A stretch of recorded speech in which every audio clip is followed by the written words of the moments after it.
I mean, I got a lot of discipline, but 25-year-old with them big cans and that peanut butter skin who has nothing to say, at some point I'm going to lose respect. And I'm like, well, the only thing she's got to offer is them big cans and that peanut butter skin.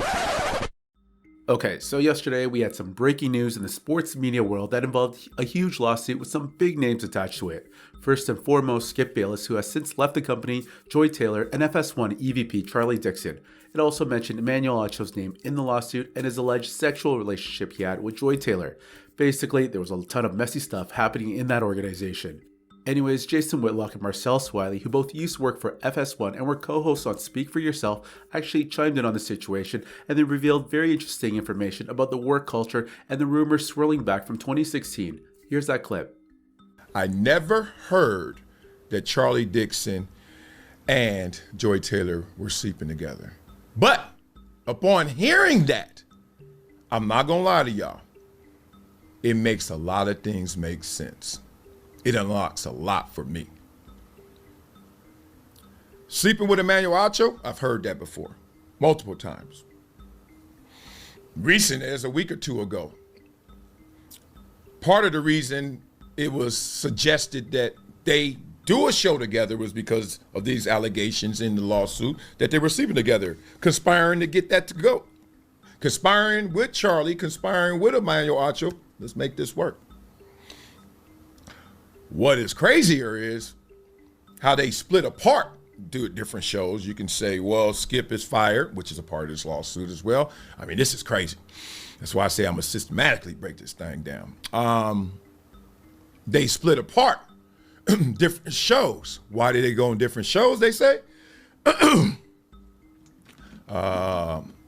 Relationship went sour.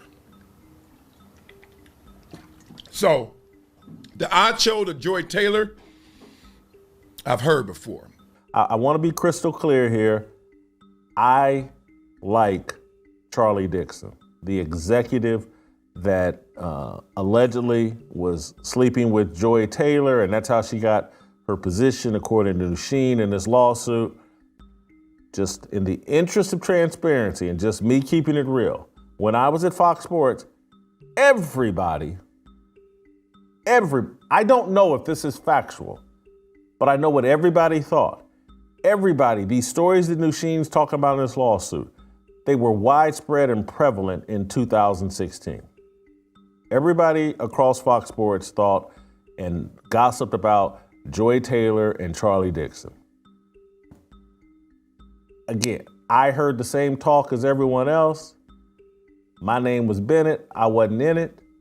But I do know that the women, and I'm going to leave a name out of this. I'm going to leave names out of this. But what's alleged in this lawsuit about Joy Taylor and her sleeping with Charlie Dixon and her telling Nusheen and others that she will control Charlie Dixon and that she will say that he sexually harassed her if he ever gets out of line, that was a common play. That was a common tactic by women in sports media. Okay, so you guys heard all that. Apparently the rumor mill at the office was that Joy Taylor and Emmanuel Acho were hooking up. So if that's the case, that kind of brings a bit more credibility to the story. Again, this is all alleged, but I've worked in many offices in the past, and typically these type of rumors aren't really unfounded. People just don't go around spreading these type of rumors at the office saying so-and-so hooked up with so-and-so. Usually it's loose lips, sink ships. One party tells her girlfriend to keep it to themselves, and then it's just telephone tag from there. That being said, one of the biggest takeaways for me from all this is the fact that Joy Taylor had a backup plan to frame her boss Charlie Dixon of sexual misconduct once she was done with him.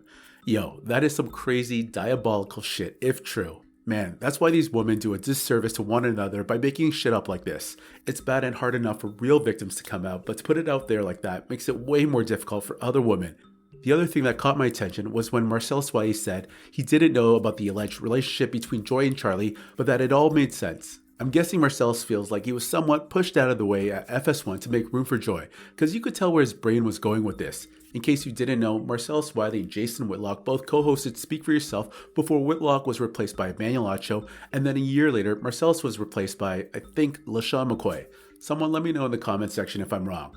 Anyways, I'm going to cover that in further detail in the next couple days on a different video. So that's it for today. Let me know in the comments section what you guys think about this lawsuit.